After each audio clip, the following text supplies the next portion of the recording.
With the stroke of a pen, Governor Pat McCrory signed House Bill 817, known as Strategic Transportation Investments, into law in June.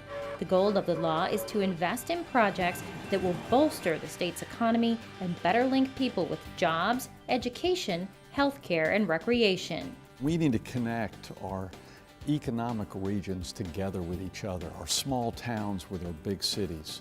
And if we connect them, then everyone wins in our state.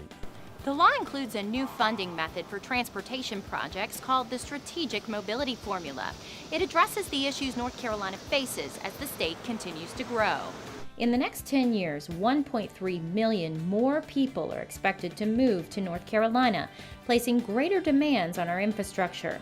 But over that same time period, NCDOT's revenue is projected to decrease by $1.7 billion, creating an infrastructure gap.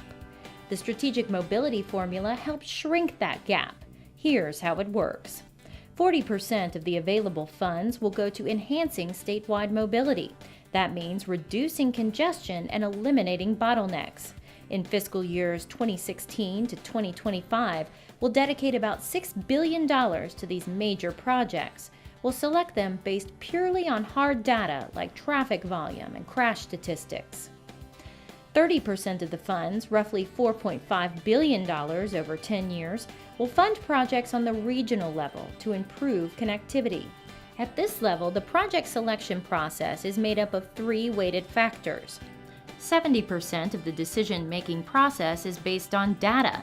30% is based on local input.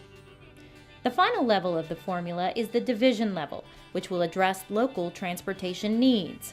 We'll spend about $4.5 billion over 10 years to make these improvements. Projects in this category are selected based on the following breakdown: 50% hard data and 50% local input.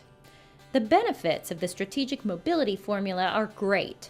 It will allow us to fund at least 260 projects and generate more than 240,000 jobs from 2015, when the new formula goes into effect, to 2025. That's 85 more projects and 100,000 more jobs than under the previous funding structure. So we do more sooner with the same amount of money that we were getting. And that's the key to the Strategic Mobility Formula.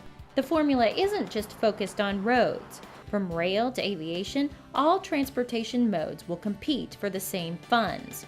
To ensure non-highway projects are funded fairly, we will implement thresholds that must be met during the prioritization process. We appreciate your commitment to making the Strategic Mobility Formula a success. With your help, we can spur economic growth in North Carolina by making it easier for people and goods to get where they need to go efficiently.